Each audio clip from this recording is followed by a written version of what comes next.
Bueno, buenos días a todos. Yo trabajo en el área de análisis y modelado espacial. Y entonces quisiera presentarles pues una de las líneas de investigación que estamos llevando a cabo en esta área, que es un poco el monitoreo, el análisis y eventualmente el modelado de los cambios de cubierta y uso del suelo. Un segundo, por favor.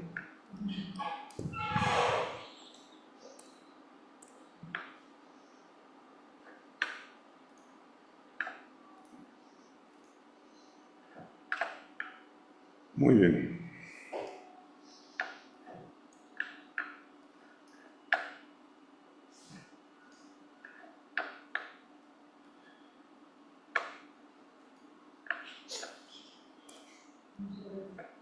¿Quiere quedarse? Tenemos un pequeño inconveniente técnico con el documento, pero ahora mismo lo resolvemos.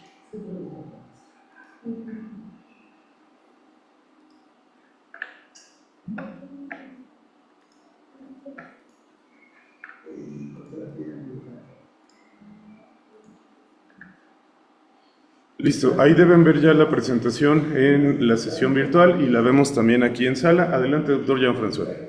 Correcto.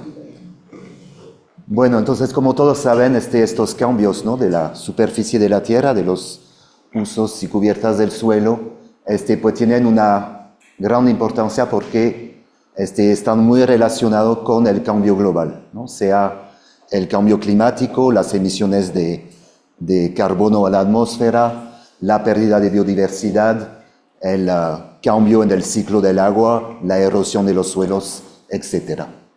Y por lo tanto, bueno, es un tema que preocupa pues muchos investigadores, tomadores de decisión y pues la sociedad en general.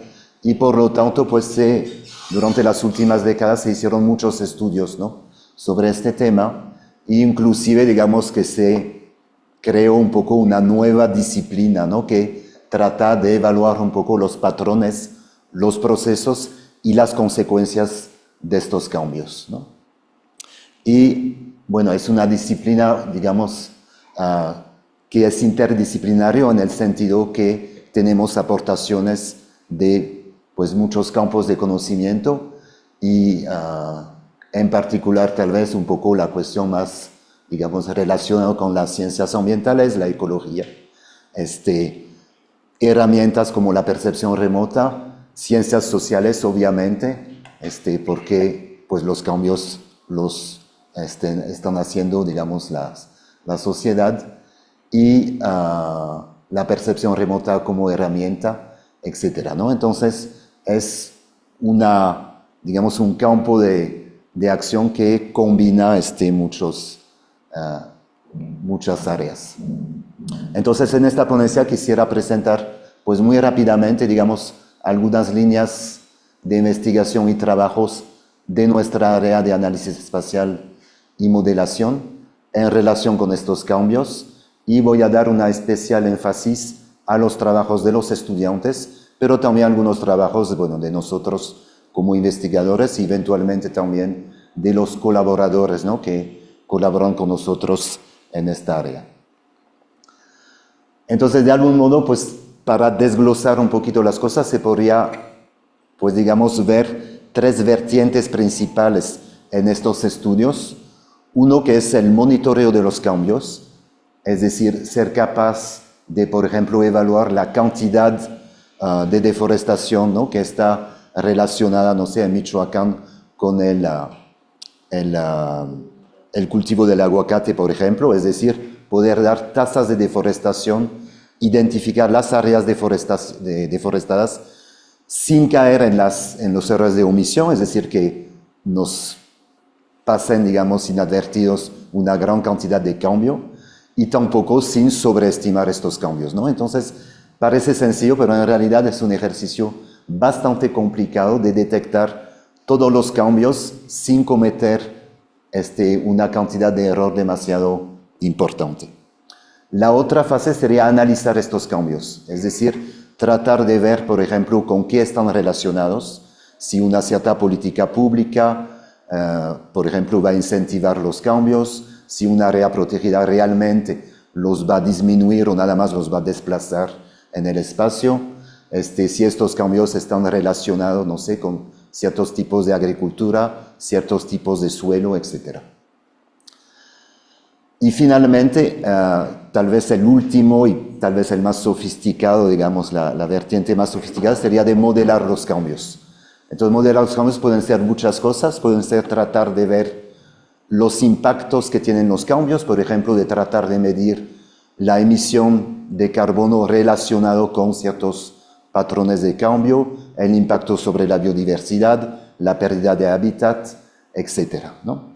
Y en particular, la modelación prospectiva pues puede, digamos, tener pues una utilidad bastante grande porque nos puede permitir tratar de vislumbrar las plausibles consecuencias de ciertos escenarios.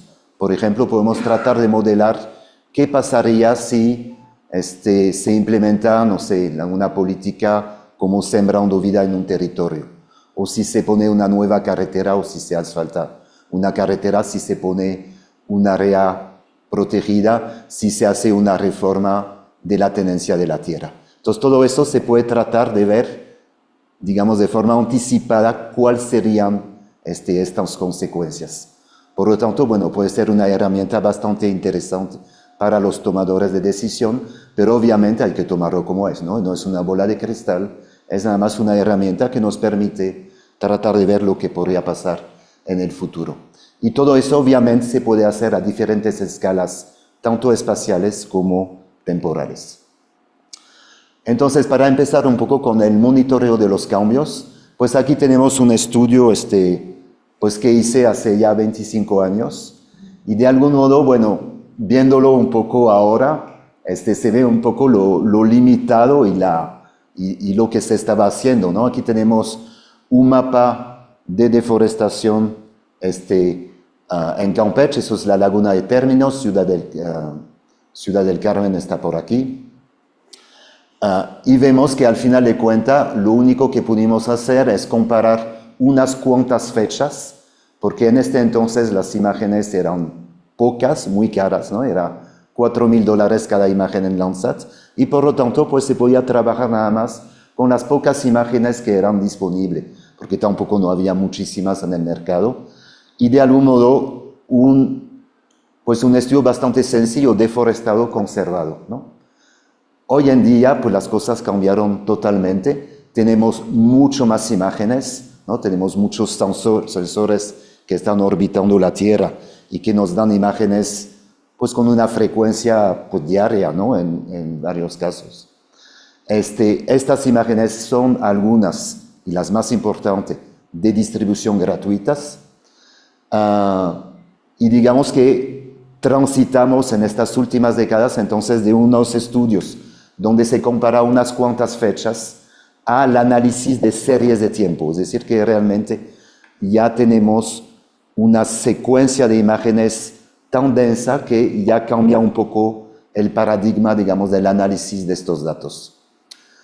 De la misma forma, bueno, pasamos de algoritmos de clasificación que eran sencillos, basados en técnicas, digamos, en métodos más estadísticos, a métodos mucho más sofisticados, ¿no? Que ya van un poco hacia lo que llaman ahora la inteligencia artificial, ¿no? Algoritmos de aprendizaje de máquina, de deep learning, etc.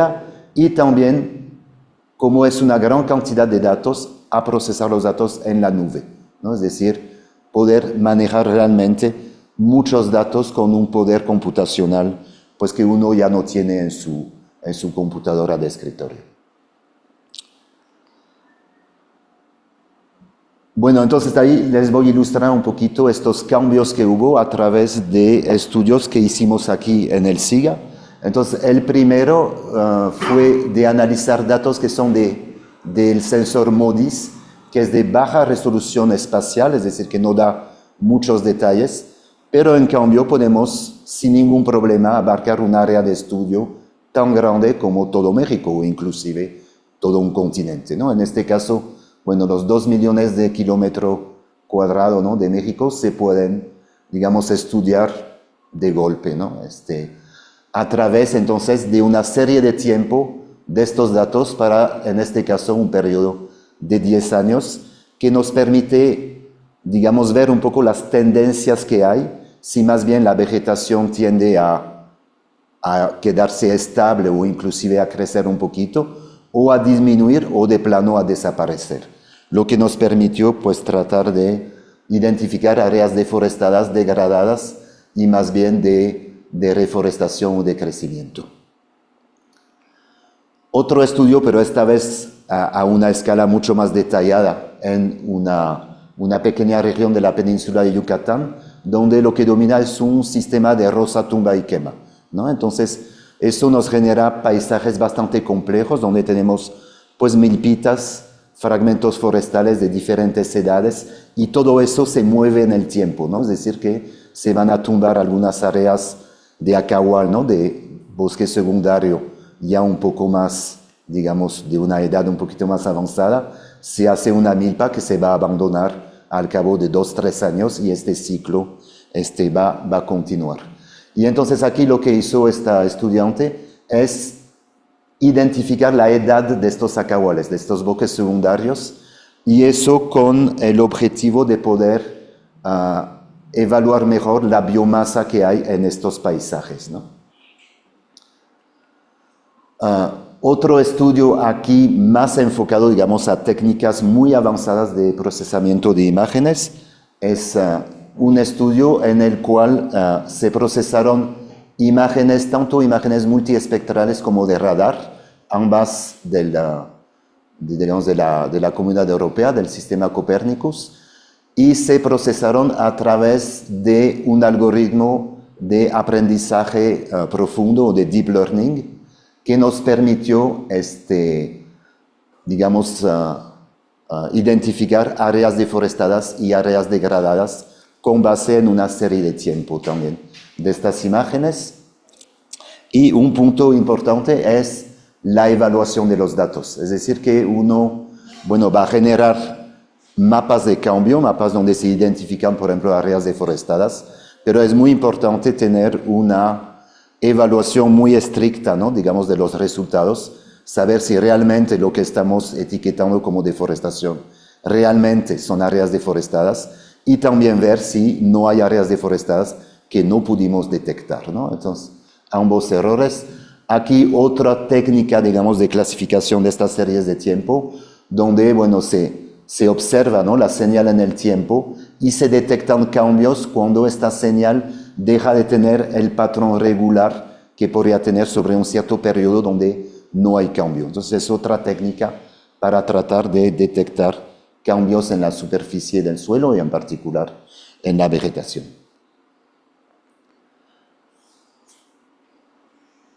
Entonces luego, bueno, pasamos un poco lo que sería el análisis, ¿no? Después de haber hecho el monitoreo de los cambios, tratar de analizarlos. Bueno, lo primero es tratar de analizar, como acabo de comentar, la fiabilidad de los mapas, es decir, de realmente tener una idea de la certidumbre de los datos que estamos brindando, ¿no? Esto es muy, muy importante. Y bueno, podemos hacer toda una serie de, digamos, de análisis. Lo más básico sería evaluar las áreas de estos mapas, pero ahí es muy importante tener una idea de la certidumbre del mapa, porque el mapa puede estar muy sesgado, puede tender a sobreestimar o a subestimar ciertos procesos. Por lo tanto, es importante tener esta información sobre su calidad para eventualmente hacer una corrección inclusive de las áreas, digamos, de las diferentes categorías, y de ahí podemos calcular tasas de cambio, etcétera. Y eventualmente, ya que tenemos, digamos, una serie de datos, ¿no?, en el tiempo, podemos tratar de aplicar algunos métodos que son más bien de las ciencias sociales. En ciencias sociales, digamos, hay unas personas que se dedican a ver las trayectorias de vida, ¿no?, que por ejemplo puede ser el cursus profesional o académico, donde es una secuencia de estado, ¿no?, donde, no sé, vamos en la primaria, en la secundaria, en la prepa, y luego nos ponemos a trabajar, ¿no? Y luego retomamos los estudios. Entonces, esta secuencia se analiza en ciencias sociales con toda una serie, digamos, de índices y de herramientas que aquí se pudieron aplicar, pero viendo la historia de una celda, ¿no? O de un lugarcito en el mapa, donde vemos cómo fue cambiando. Entonces este era bosque, pasó a ser agricultura de temporal, fue bosque, agricultura de temporal y después aguacate, etcétera, ¿no? Entonces podemos aprender un poco de los cambios a través de la trayectoria de vida, digamos, de un pedazo de terreno. Bueno, aquí otro análisis bastante interesante, hablando de analizar los cambios, es tratar de ver a qué están relacionados. Y aquí en este estudio, bueno, esta estudiante analizó los cambios justamente en la región, digamos, aguacatera de Michoacán, tratando de ver un poco la relación en los cambios para 3 fechas, el desarrollo, digamos, inicial del aguacate y luego antes y después del TLC, y trata de ver un poquito estos patrones, ¿no? Y efectivamente los patrones de cambio cambiaron, ¿no? Es decir, que no es lo mismo los cambios de aguacate que hubo antes del TLC y después del TLC, por ejemplo, o en la actualidad. De algún modo, si tenemos ya esta información de asociar los cambios con ciertos factores o ciertas variables que serían, bueno, variables explicativas un poco entre comillas, ¿no? Pero variables que van a condicionar estos cambios, podemos pasar a modelarlos. Y aquí, bueno, tenemos un trabajo en el cual se produjo, digamos, mapas de probabilidad de deforestación en Colima, basado en este tipo de estudio, ¿no? Tratar de identificar las áreas que cumplen con ciertas condiciones que van a propiciar o al contrario que van a inhibir la deforestación en este caso. Otro modelo espacial, pero de otro tema, es modelar, por ejemplo, la biomasa de los bosques. Entonces, aquí es un estudio cerca de Cuitzeo, y son bosques de encinos, y con base en datos de campo y en procesamiento de una imagen de satélite, se trata de evaluar la biomasa, digamos, que contienen estos bosques, y también muy importante, un poco la certidumbre de estas estimaciones. Es decir, que tanto estamos seguros del número que estamos proponiendo, ¿no? de biomasa y su distribución en el espacio. Aquí otro modelo bastante interesante es el modelo de una palma, que se llama la palma dulce, que es muy utilizada en Oaxaca, por ejemplo, para hacer sombreros y diferentes textiles. Y aquí la estudiante hizo un modelo de la distribución de estas palmas usando únicamente variables, digamos, de corte bioclimático, ¿no? Lo que sería un poco el nicho del punto de vista más ecológico, y luego lo modeló también con variables mucho más sociales, la tenencia de la tierra, ciertos grupos indígenas, etc. Y ahí nos damos cuenta que en realidad la distribución de esta palma depende obviamente un poco de las cuestiones, digamos, ecológicas, pero también de las variables mucho más sociales. Y de algún modo eso abona a otros argumentos que dicen que esta palma en realidad estamos en un caso de domesticación de la misma palma, pero también del mismo paisaje, ¿no? Es decir, que es un paisaje en realidad, puede parecer un paisaje natural, pero en realidad fue moldeado por la acción del hombre durante pues, los últimos miles de años, ¿no? Sin duda. Ok, pues comentarios finales. Un poco, bueno, la necesidad de llevar a cabo este tipo de estudio por la importancia que tienen un poquito estos cambios. Hay muchos fenómenos que nos tocan, ¿no? Bueno, en particular, todas las cuestiones relacionadas con el cambio global. La evolución muy rápida de los métodos utilizados, entonces hay que estar siempre al día, ¿no? Siempre tratando de actualizarse para no quedar un poco en la prehistoria. Lo interesante es que el enfoque es multidisciplinario, ¿no? Vieron que de algún modo no es únicamente procesar imágenes satélite desde un punto de vista un poco muy físico, ¿no? De la señal y de la reflectancia, estas cosas sí es importante, pero también ven que hay todo un entorno donde se toman en cuenta cosas que son mucho más cercanas a la geografía en el sentido amplio, ¿no? del término y por lo tanto pues muchos trabajos que hacer, muchas posibilidades de realizar tesis sobre temas que son a la vez importantes y interesantes, ¿no? a llevar a cabo. Bueno, sería todo, gracias.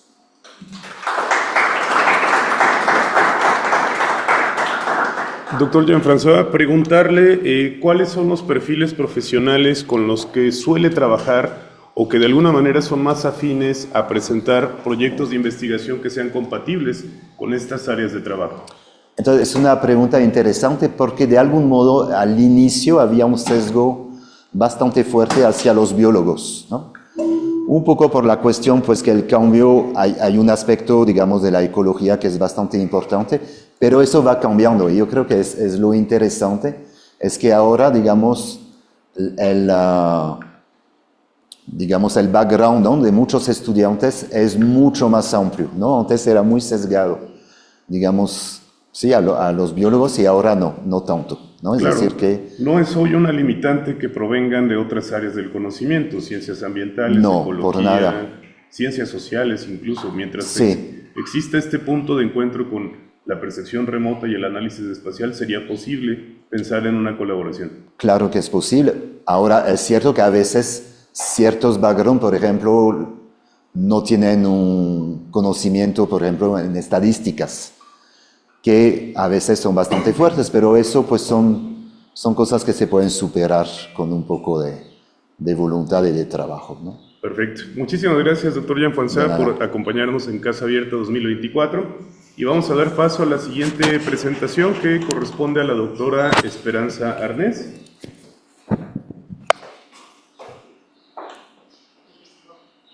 Muchas gracias.